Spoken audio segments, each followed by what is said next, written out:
तर झालता विषय असा डायरेक्ट पाहणं सटकलं कार्यकर्ते तोंड फुटता वाचलं होतं ना आमचे गौरव शेठ चढ होतं. गौरव शेठचे वजन पाहणं सुद्धा खाली येत नाही भाऊ, इतकं दम्मा गौरव शेठनं पाहणं खाली आणलं. तर जय महाराष्ट्र पब्लिक, स्वागत आहे तुमचं आपल्या एका नवीन व्हिडिओ मध्ये. आजचं ब्लॉगचं कारण असं आहे का आज कीर्तनाचे कार्यक्रम रद्द होण्याची शक्यता होती. गावात अवकाळी पावसाने डायरेक्ट हाजरी लावली होती ना आजच्या कार्यक्रमाचं तर सत्यानाश करून टाकला होता. इकडे स्वयंपाक वगैरे झालता तर सगळं तयार. नंतर काय आमच्या मित्राचं मंडप जोडून गेलता, इकडच्या साईडचा मंडप डायरेक्ट इकडच्या साईडला येऊन पडला होता. मग आम्ही आलो त्याची मदत करू लागेल म्हणलं आता चला भाऊ आपला मित्र शेवटी किती काही गेला त्याची मदत करायला जावंच लागणार आपल्याला. त्यामुळे आम्ही आलो इकडे हाल पाहिजे. तुमचा निर्णय सांगू शकता तुम्ही पावसासाठी आज कीर्तनाचं काय होणार आहे काय नाही तुम्ही बोला थोडंफार.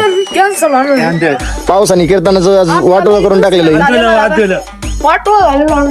हे दोन कार्यकर्त्यांनी डायलॉग टाकल्यानंतर इकडे पाहिलं तर डायरेक्टच रान्नीवरून दोन कार्यकर्ते आलते, तीन आलते, दोन सोडून तिकडे एक होता गाडीवरून उतरलेला. आम्ही पाहिलाच नाही तिकडे कार्यकर्त्यांनी ते आलते खास रामेश्वरची भेट घेण्यासाठी, कारण रामेश्वर त्यांचा गावचा मित्र आहे त्यामुळे त्याला आश्वासन देण्यासाठी त्याच्या गावची पब्लिक आली होती ना. आपण बघितलं तिकडे सगळे मंडपची लाइटिंगची वायर तुटले त्यामुळे रामेश्वर घेतो लाइटिंगची वायर तोडून, कारण ते म्हणतो एखादं चिटकलं तर परत आपल्या चांगलं टेन आणि चिटकायच्या आधी आपण घेऊ लाइटिंगची वायर काढून, कारण वरून गेलते थोड्या वेळासाठी लाईट गेली होती मग घेतले त्यांनी वायर काढून या बाब्याकडे दिले लाइटिंगच्या पट्ट्या सांभाळायला. ह्यो लाइटिंगच्या पट्ट्या एका हाताने सांभाळतो एका हाताने शायनिंग मारतो.